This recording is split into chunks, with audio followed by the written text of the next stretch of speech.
Bienvenidos a uno de los primeros pasos para cambiar la historia. Historia que quisieron prostituir cambiando los nombres y ensuciando a los grandes héroes de esta patria. Es un placer estar aquí con todos ustedes inaugurando el Palacio Libertad, Domingo Faustino Sarmiento. Quizás para algunos sea solo un simple cambio de nombre, pero para nosotros es el inicio de una nueva etapa donde enaltecemos la figura de nuestros más grandes próceres y símbolos nacionales, para dejar atrás el culto a los políticos que arrastraron al país a la decadencia y a la humillación. Aprovechando la oportunidad, me gustaría conmemorar que hoy se cumplen 156 años de la asunción de Domingo Faustino Sarmiento como presidente de los argentinos. Su presidencia se encuadra dentro de las más importantes de nuestra historia, porque fue fundamental para la consolidación de nuestra nación.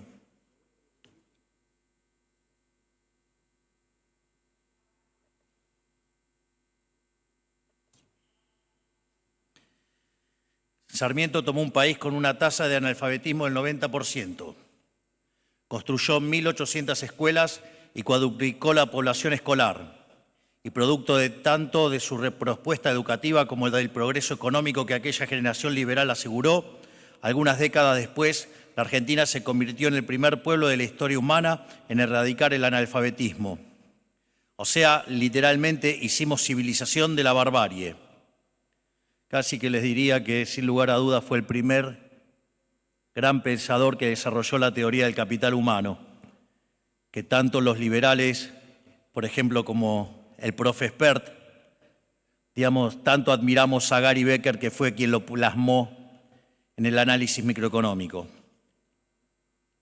Pero a pesar del importante rol que supo ocupar Sarmiento en nuestra historia, hoy quienes se atrevieron a cuestionarlos después de muerto, pretendiendo instalar un absurdo revisionismo histórico sobre su figura y sobre su presencia, rechazando su enorme legado, tal como quisieron hacerlo con Roca y muchos otros próceres de esa generación.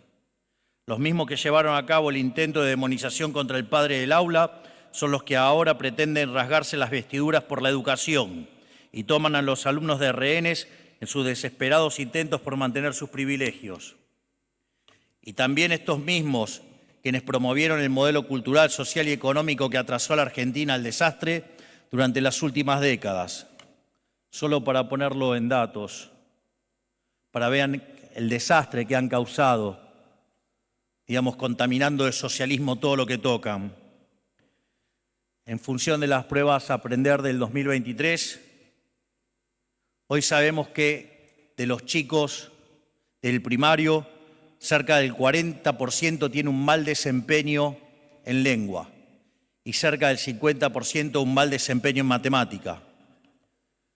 En lo que tiene que ver con el secundario, de los que transitan el secundario, 8 de 10 tienen problemas de lectocomprensión, no entienden lo que leen. Y de los que terminan, 4 no logran entender un texto. Consecuentemente, si a eso le sumamos los problemas que tenemos en términos de alimentación y pobreza, a punto tal que han hecho de que 7 de cada 10 chicos de 0 a 14 años sean pobres, están poniendo muy mal el foco sobre el final de la carrera educativa, cuando tenemos problemas de formación de capital humano básico porque los chicos no comen y al mismo tiempo, después no pueden estudiar. Sin embargo, siguen intentando, con el mismo modelo que fracasó hace más de 100 años, algo con lo que nosotros vinimos a ponerle fin y poner de pie de nuevo a la nación. Durante toda la campaña me han escuchado decir que preferimos decir una verdad incómoda que una mentira confortable. La verdad incómoda de la educación argentina es que la Universidad Pública Nacional hoy no le sirve a nadie más que a los hijos de la clase alta y los ricos y la clase media alta. En un país donde la gran mayoría de los niños son pobres y no saben leer, escribir ni realizar una operación matemática básica, el mito de la universidad gratuita se convierte en un subsidio de los pobres hacia los ricos, cuyos hijos son los únicos que llegan a la universidad con los recursos, la cultura y el tiempo como para poder estudiar. La universidad ha dejado de ser una herramienta de movilidad social para convertirse en un obstáculo para la misma. Si los que defienden las universidades verdaderamente creyeran en la movilidad social, tomarían el ejemplo de Sarmiento y en vez de defender una universidad para ricos, defenderían una educación inicial de calidad para todos.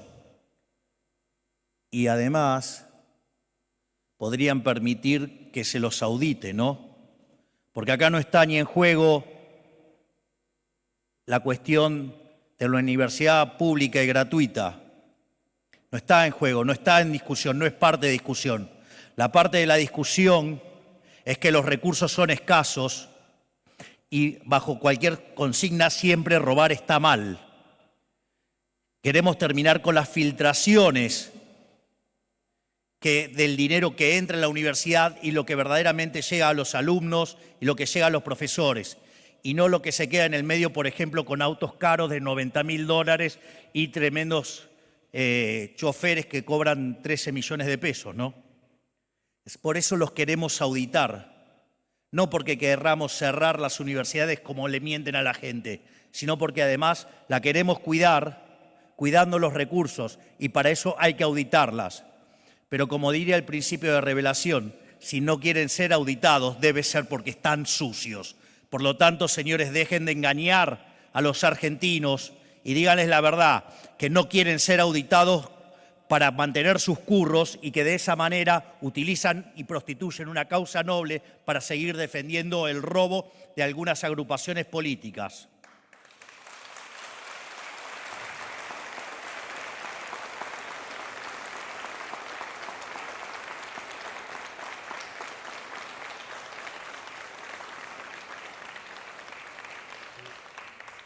Por lo tanto, cuando terminemos con estos ladrones, delincuentes y mentirosos, ahí vamos a estar nuevamente frente a la verdadera movilidad social ascendente. Pero la realidad es que no les interesa la movilidad social ni la educación. Les interesan solamente sus cajas para mantener sus privilegios mientras enarbolan banderas nobles que le permiten expiar sus culpas.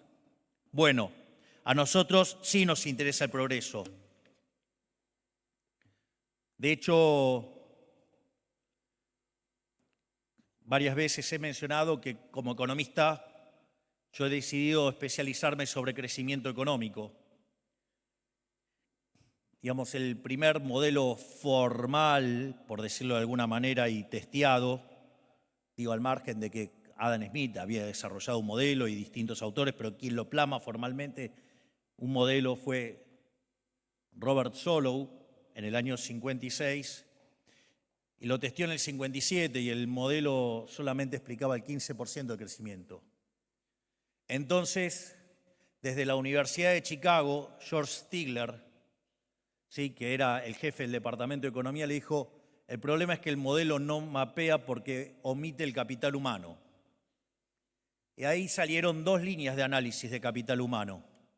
Por un lado, la línea macroeconómica, que fue liderada por Hirofumi Usawa, quien fuera el tutor de tesis de uno de los más grandes economistas de la historia argentina, que se llamó Miguel Sidrowski, y que además también fue el que guió a Robert Lucas Jr., quien ganó justamente el Premio Nobel de Economía en el año 87.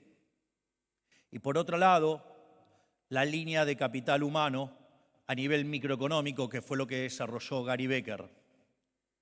Ese debate, sin embargo, quedó dominado por la línea del MIT, la de Samuelson, la de Solow, y solamente se consideró la idea del progreso tecnológico y de modo exógeno, motivo por el cual esa literatura cayó, digamos, en el ostracismo, en el olvido, hasta que ya a fines de los años 70, Robert Lucas Jr. empezó a plantearse que la verdadera pregunta en economía era el crecimiento económico, digamos, y retoma el legado de Adam Smith y tratar de explicar el crecimiento económico. Y quien le encuentra la vuelta en el año 83 es un graduado de Chicago llamado Paul Romer, y a partir de ahí se construye la teoría del crecimiento endógeno, que genera un gran debate que para la teoría económica queda zanjado básicamente en el año 89 con un artículo de David Romer, Weil y Mankiw, y adivinen qué descubren.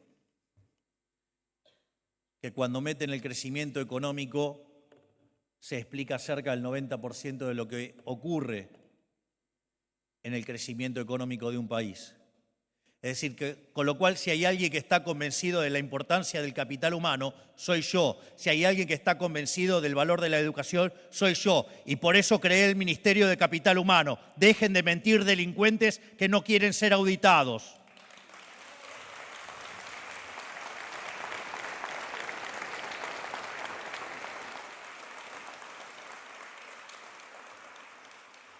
Por eso hoy, 156 años después de la asunción presidencial, quiero ratificar que Sarmiento sigue siendo uno de nuestras grandes guías junto, mal que les pese, a Julio Argentino Roca, a Urquiza, a Mitre, a Avellaneda, a Pellegrini y sobre todo a Juan Bautista Alberdi.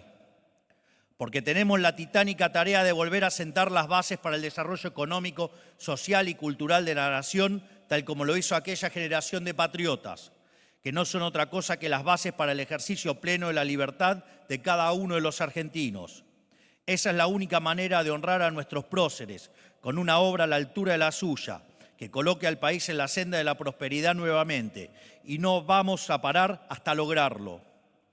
Y aquellos que quieran atentar contra las ideas de la libertad, que son sin duda las ideas del progreso, les recuerdo lo que decía Sarmiento cuando fue obligado a exiliarse por la intolerancia y la proscripción de la tiranía rosista. Las ideas no se matan. Por lo tanto, Dios bendiga a los argentinos, que la fuerza del cielo nos acompañen y ¡viva la libertad, carajo!